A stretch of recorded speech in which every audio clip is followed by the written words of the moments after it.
Hello friends, आज हम history of modern India का 7 चैप्टर स्टार्ट करेंगे जो है द रिवोल्ट ऑफ द 1857। अब तक हमने देखा कि first half of the 19th century में कुछ लीडर्स आते हैं और वो इंडियन सोसाइटी में कुछ चेंजेस करते हैं और जो उनकी थिंकिंग होती है वो भी काफ़ी मॉडर्नाइज होती है। इसी के चलते अब हम देखेंगे 1857 में हमें फर्स्ट ग्रेट स्ट्रगल देखने को मिलती है अगेंस्ट ब्रिटिशर्स। अब इस जो रिवोल्ट के कुछ कॉजेज़ थे वो हम देखेंगे, प्लस इसके इफ़ेक्ट कहाँ कहाँ देखने को मिले और इसके जो वीकनेसेस थे वो भी हम देखेंगे। तो चलो स्टार्ट करते हैं। सबसे पहले इसमें आता है जनरल कॉजेज़, इसमें आता है सोशल एंड इकोनॉमिक कॉज। तो सबसे पहले लैंड रेवेन्यू पॉलिसीज़।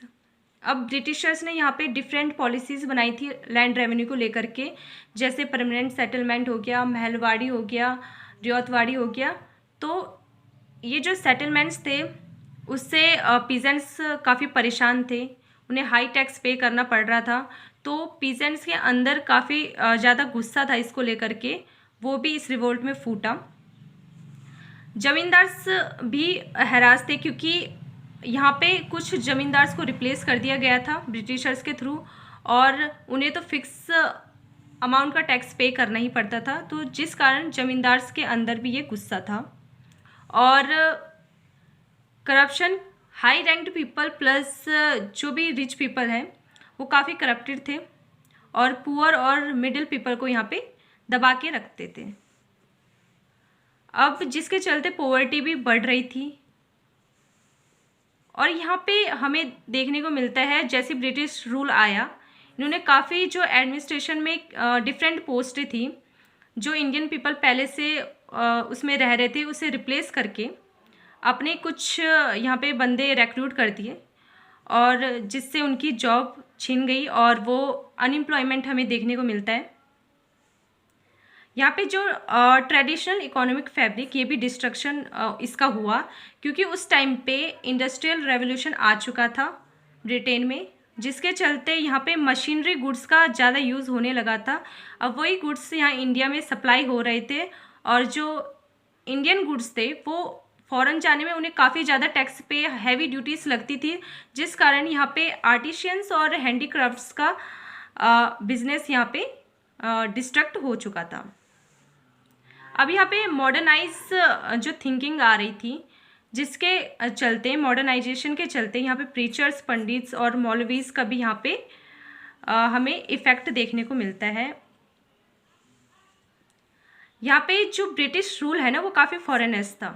अब जैसे पहले मुग़ल रूल चल रहा था तो उस टाइम पे मुग़ल जो है इंडिया को अपना होम ही मानते थे। वो जो भी करते थे इंडियन पीपल के लिए भी करते थे, खुद के लिए भी करते थे। बट यहाँ पे ब्रिटिश जो है वो टोटली अपने फ़ायदे के लिए ही यहाँ पे रूल कर रहे थे और आते थे और यहाँ पे कुछ अर्न करके अपने घर वापस चले जाते थे। तो जिस कारण यहाँ पे इंडियन पीपल को कोई भी यहाँ पे उन्हें हमेशा लॉस ही रहता था। तो इस वजह से ये भी एक कारण है। General belief in the invincibility of the British arm. तो इसमें अब देखो जैसे ब्रिटिशर्स जो है इंडिया में एनेक्स करने की कोशिश कर रहे थे, वॉर्स हो रही थी, तो यहाँ पे कहीं ना कहीं पीपल को लगता था कि यहाँ पे ब्रिटिश आर्मी जो है इतनी ज़्यादा भी पावरफुल नहीं है क्योंकि वो काफ़ी बार हारी भी थी। तो इनका सोचना था कि अगर पूरे जो इंडियन पीपल एक तरफ हो जाएं तो ब्रिटिशर्स को आसानी से हरा सकते हैं। तो ये भी एक रीज़न था। Annexation of Awadh by Lord Dalhousie in 1856। अब लॉर्ड डलहौजी जब आए, इन्होंने अवध में एनेक्स किया, तो यहाँ पे जो कंपनी के जो सिपाही थे ना 75,000 अवध के ही थे। बट यहाँ पे डलहौजी के आने के बाद इन्होंने अवध के पीपल से ही टैक्स कलेक्ट करना स्टार्ट कर दिया और यहाँ पे फिर सोल्जर को काफ़ी गुस्सा था उनके माइंड में क्योंकि वो उनके ही होमलैंड से यहाँ पे टैक्स ले रहे थे और वो जबकि खुद कंपनी के लिए काम कर रहे थे। अब अवध में क्या है कि articles of food, houses, ferries, opium, industries सब पे टैक्स पड़ रहा था और यहाँ पे जब तक नवाब थे तब तक काफ़ी ज़्यादा यहाँ पे जितने भी नोबल्स थे, जेंटलमैन्स थे और ऑफिशियल्स थे वो काम करते थे। अब इनकी जॉब्स जा चुकी थी जैसे ब्रिटिश रूल आए यहाँ, तो इस वजह से भी पीपल के अंदर गुस्सा था। डिसपोसेशन ऑफ तालुकदार्स, तालुकदार्स ज़मींदार सी हैं, तो इनका डिस्प्लेसमेंट कह सकते हैं और इन्हें निकाल दिया गया। और सबसे इम्पॉर्टेंट है डॉक्ट्राइन ऑफ लैप्स। अभी जो डॉक्ट्राइन ऑफ लैप्स है जो डलहौजी लेकर के आए, इसमें हमने पढ़ा था कि अगर किसी रूलर की कोई संतान नहीं है या फिर कोई गर्ल है, कोई भी लड़का नहीं है और या फिर उसने कोई भी संतान जो है गोद ली हुई है, तो वो रूल नहीं कर सकते, क्योंकि रूलर को आगे जो बढ़ाने के लिए उनको वंश के रूप में एक मेल ही चाहिए, जो उनका अपना संतान हो वो ही चाहिए। अगर ऐसा नहीं है तो वो जो उनका स्टेट है वो ब्रिटिशर्स के अंदर आ जाएगा। तो इसके चलते भी, इसके अगेंस्ट में भी लोगों ने प्रोटेस्ट किया, रूलर्स ने प्रोटेस्ट किया। अब हम आते हैं रिलीजियस कॉजेज़ में। तो यहाँ पे जो हिंदू धर्म को लेकर के ब्रिटिशर्स हिंदू धर्म में इंटरफेयर कर रहे थे, जो कि इंडियन पीपल नहीं चाहते थे। यहाँ पे क्रिश्चियन मिशनरीज काफ़ी ज़्यादा स्प्रेड हो रही थी और ब्रिटिशर्स इन्हें सपोर्ट कर रहे थे, क्योंकि कुछ ब्रिटिशर्स यहाँ पे क्रिश्चियन भी थे। और यहाँ पे जो रिलीजियस एंड सोशल सेंटिमेंट्स भी इफ़ेक्ट हो रहे थे, जैसे विलियम बेंटिक के थ्रू यहाँ पे सती प्रथा एबोलिश हुई और विडो रीमैरिज का एक्ट भी पास हुआ और यहाँ पे वेस्टर्न एजुकेशन ओपन हो चुके थे गर्ल्स के लिए, जो कि इंडियन कस्टम में बिल्कुल भी अलाउ नहीं थे। और ये सारी जो चीज़ें हैं ब्रिटिश इन चीज़ों में इंटरफेयर कर रही थी।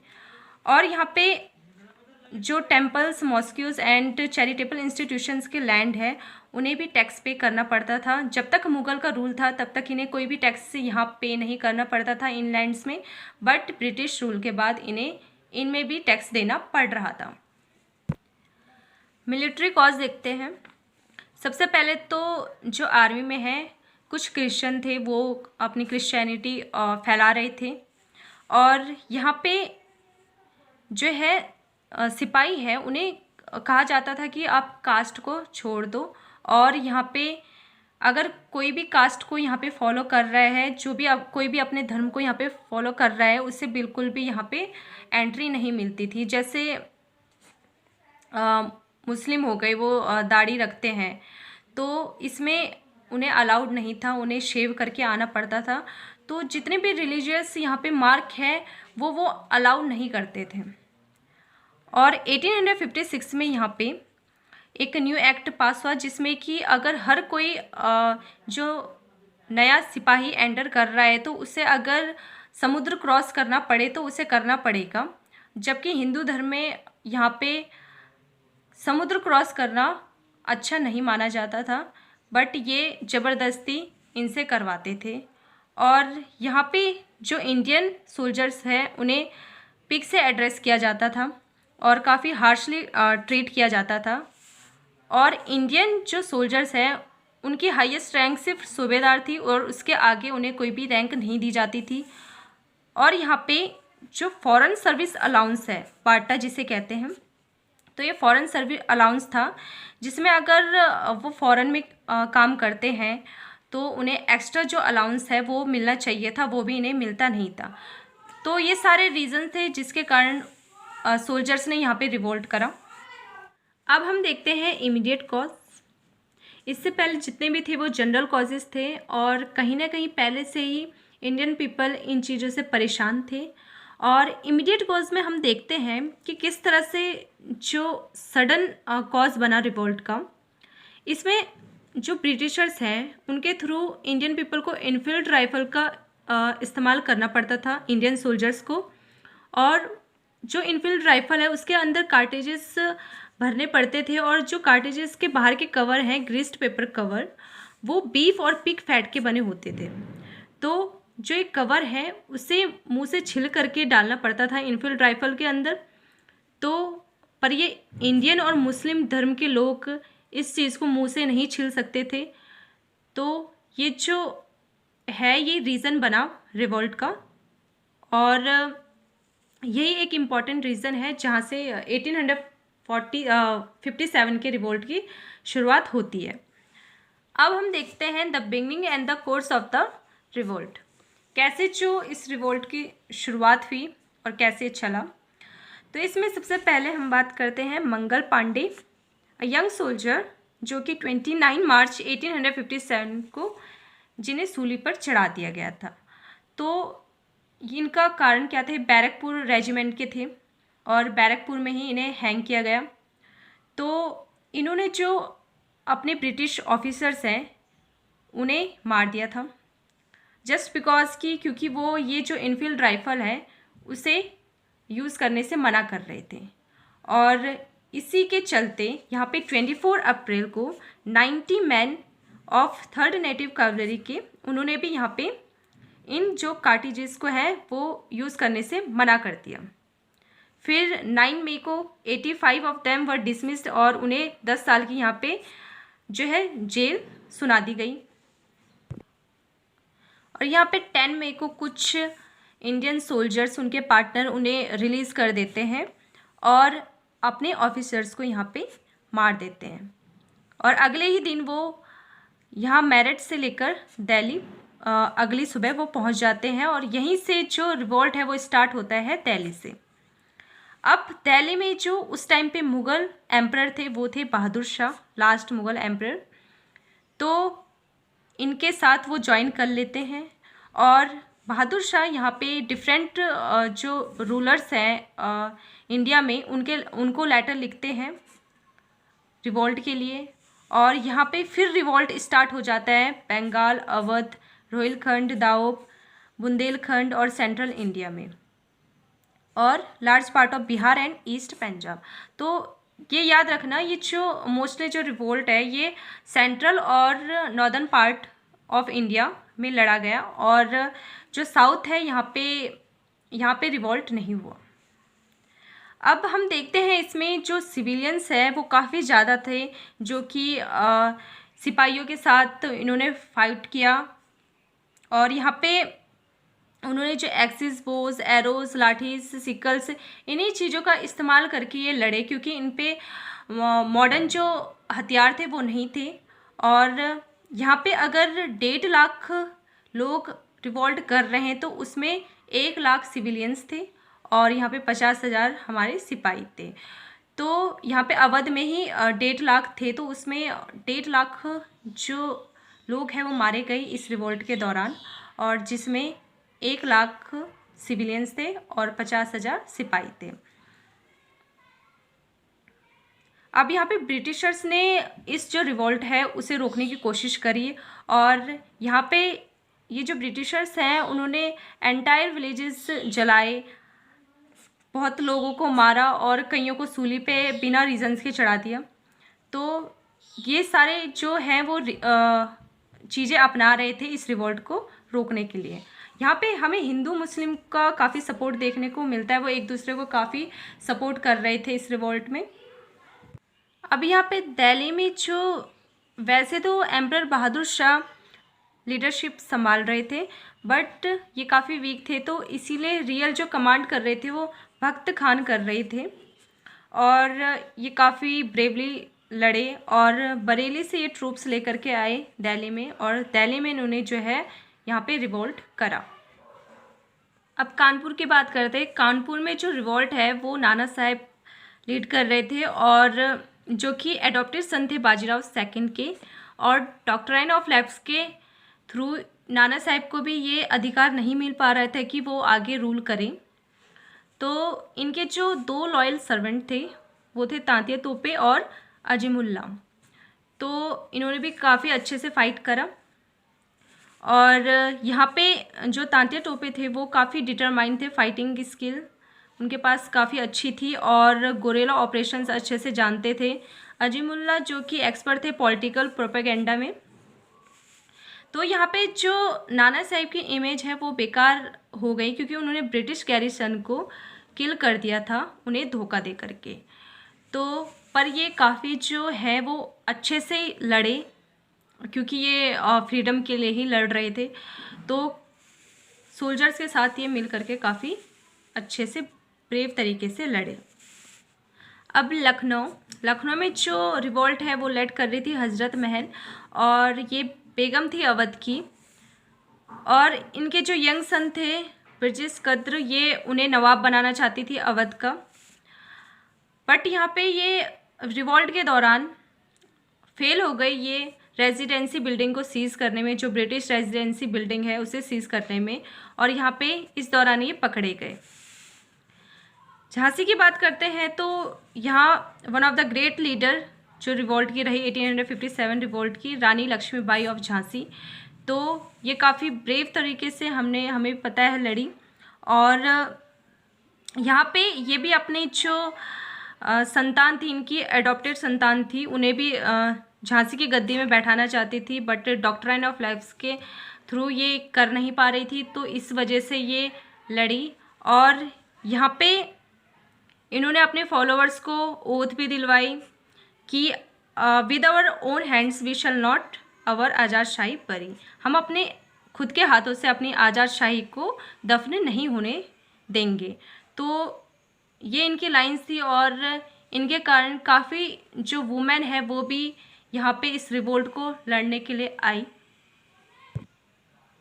यहाँ पे इन्होंने ग्वालियर को कैप्चर किया तांतिया टोपे की हेल्प से और अफ़गान गार्ड्स के हेल्प से, और महाराज सिंधिया लॉयल रहे ब्रिटिशर्स के लिए, और इन्होंने रानी के अगेंस्ट में लड़ाई करी।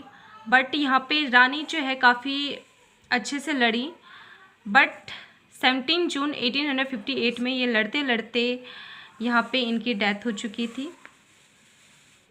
अब बात करते हैं बिहार की। बिहार में कुंवर सिंह जो कि लगभग 80 साल के थे, और ये एक रुइंड ज़मींदार थे, तो इस चीज़ का इन्हें आक्रोश था। इनकी जो है ज़मींदारी छीन चुकी थी, जगदीशपुर के ज़मींदार थे। बाद में ये चीफ ऑर्गेनाइज़र बने और काफ़ी अच्छे लीडर थे और स्ट्रेटेजिस्ट थे रिवोल्ट के।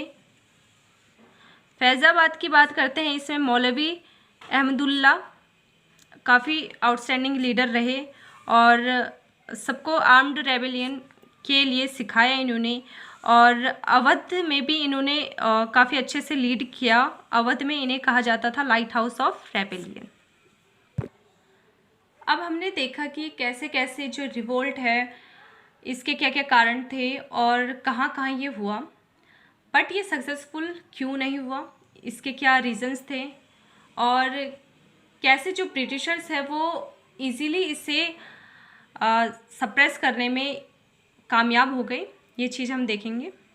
तो इसमें हम वीकनेस देखते हैं, the weakness of the revolt and it's suppression. तो जो रिवोल्ट है वो कम्प्लीटली पूरे इंडिया में नहीं फैला, सिर्फ ये ईस्टर्न और वेस्टर्न इंडिया में हमें देखने को मिला, ईस्टर्न एंड वेस्टर्न में और साउथ में हमें देखने को नहीं मिला। ये सिर्फ नॉर्थ और हमारे सेंट्रल पार्ट में हमें देखने को मिला।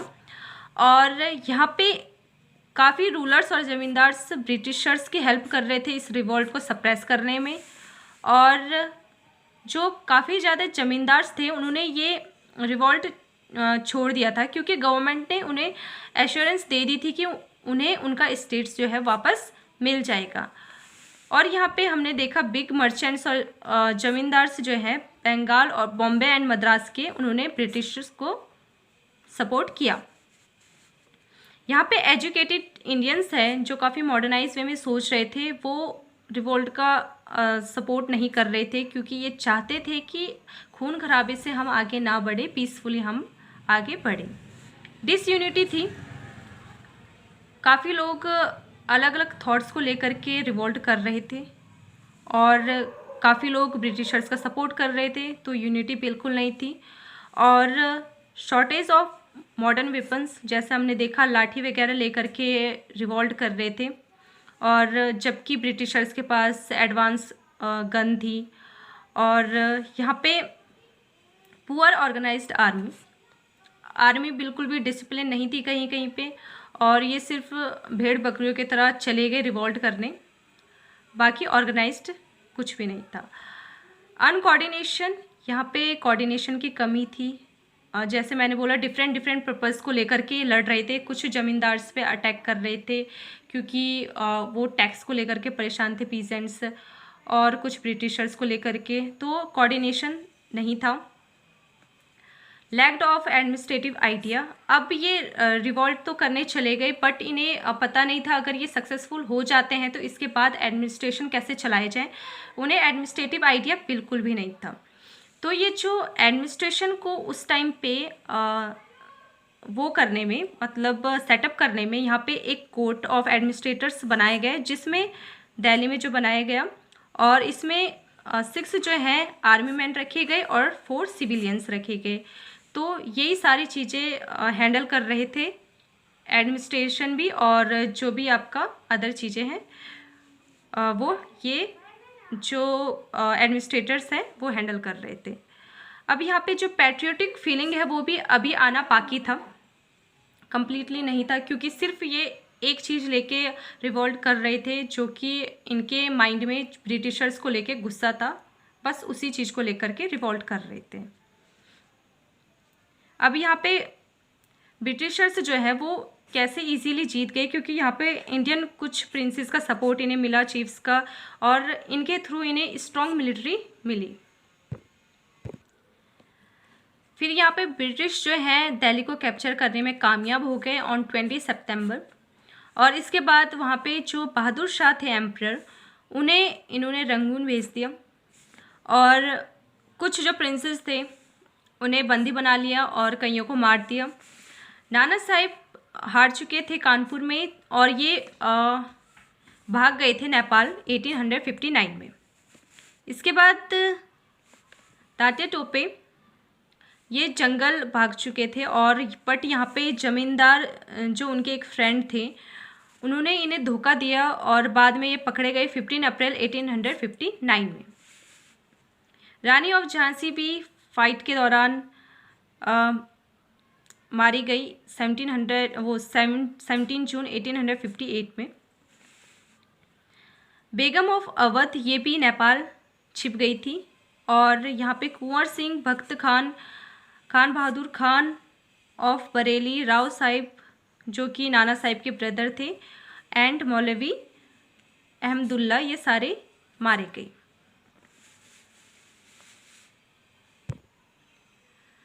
ये जो रिवॉल्ट था 1857 का फर्स्ट ग्रेट स्ट्रगल था इंडियन पीपल का फ्रीडम के लिए, और ये मतलब कहीं ना कहीं इस रिवॉल्ट के बाद इंडियन पीपल को एक पैट्रियोटिक फीलिंग कहीं ना कहीं मिली कि हम यूनाइट होकर के ब्रिटिशर्स के अगेंस्ट में लड़ सकते हैं, और इसके थ्रू एक रास्ता मिला कि मॉडर्न नेशनल मूवमेंट यहाँ पे हो सकता है। तो ये जो रिवॉल्ट है काफ़ी इम्पॉर्टेंट है, और इसमें जितने भी जो लीडर्स हैं, जितने भी लोग हैं, सिविलियंस हैं, सोल्जर्स हैं, इन्होंने जो अपने जान की बाजी दे दी थी इंडिया को फ्री कराने में, तो काफ़ी बड़ा योगदान है। तो इसी चीज़ को फॉलो करेंगे आगे लोग, और हमारी जो इंडिया है उन्हें ब्रिटिशर से फ्री करवाएंगी। तो ये होता है चैप्टर कंप्लीट। नेक्स्ट वीडियो में हम 8th चैप्टर स्टार्ट करेंगे। तब तक के लिए बाय बाय, थैंक यू।